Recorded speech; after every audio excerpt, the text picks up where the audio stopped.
ನಮಸ್ಕಾರ ಎಲ್ಲರಿಗೂ. ವರ್ಷ ಅಡುಗೆ ಮನೆಗೆ ಸ್ವಾಗತ. ಫಸ್ಟ್ ಟೈಮ್ ನಮ್ಮ ಚಾನಲನ್ನು ನೋಡ್ತಾ ಇರೋದು ಸಬ್ಸ್ಕ್ರೈಬ್ ಮಾಡಿಕೊಳ್ಳಿ. ಈಗ ಬಾಳೆಹಣ್ಣಿನಿಂದ ಐಸ್ ಕ್ರೀಮ್ ಮಾಡಲು ಏನೇನು ಸಾಮಾನು ಬೇಕಂತ ನೋಡೋಣ ಬರ್ರಿ. ಮೊದಲು 3 ಬಾಳೆಹಣ್ಣು ತೊಗೊಳ್ರಿ. ನೀವು ಯಾವುದಾದ್ರೂ ಬಾಳೆಹಣ್ಣು ತೊಗೊಳ್ಬೋದು. ಸ್ವಲ್ಪ ಸಕ್ಕರೆ, ಒಂದು 4-5 ಚಮಚದಷ್ಟು ಸಕ್ಕರೆ ತೊಗೊಳ್ರಿ.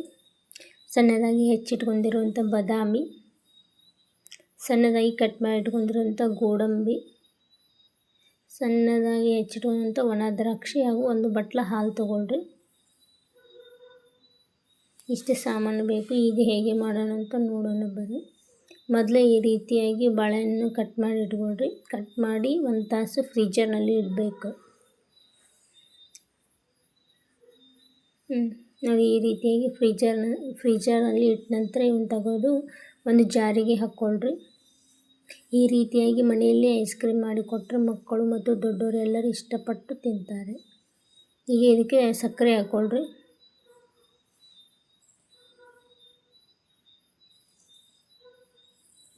ಈಗ ಹಾಲು ಹಾಕ್ಕೊಳ್ರಿ.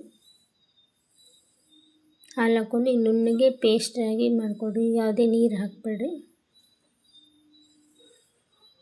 ಈಗ ಇದಕ್ಕೆ ಒಂದು ಬೌಲಿಗೆ, ನೀವು ಯಾವುದಾದ್ರೂ ಬೌಲ್ ತೊಗೊಳ್ಬೋದು, ಅದಕ್ಕೆ ಹೆಚ್ಚಿಟ್ಕೊಂಡಿರೋಂಥ ಡ್ರೈ ಫ್ರೂಟ್ಸ್ ಹಾಕ್ಕೊಳ್ರಿ. ನೀವು ಪಿಸ್ತಾ ಇದ್ದರೆ ಪಿಸ್ತಾ ಸಹ ಆ್ಯಡ್ ಮಾಡ್ಕೊಳ್ಬೋದು ಇದಕ್ಕೆ.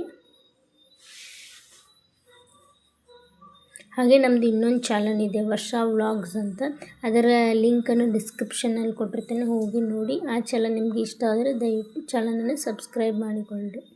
ಆನಂತರ ನೋಡಿ, ಈ ಮಿಕ್ಸಿಗೆ ಹಾಕಿದಂಥ ಬಾಳೆಹಣ್ಣಿನ ಮಿಶ್ರಣವನ್ನು ಹಾಕಿ ಫ್ರೀಜರ್ನಲ್ಲಿ ಇಡಬೇಕು 1 ತಾಸು. 1 ತಾಸು ಇಟ್ಟ ನಂತರ ಈಗ ನೋಡಿ ಎಷ್ಟು ಮಸ್ತಾಗಿರುವಂಥ ಐಸ್ ಕ್ರೀಮ್ ಮನೆಯಲ್ಲೇ ತಯಾರು ಮಾಡ್ಬೋದು. ನೀವು ಒಮ್ಮೆ ಟ್ರೈ ಮಾಡಿ ಹೇಗೆ ಬಂತು ಅಂತ ತಿಳಿಸಿ. Thanks for watching.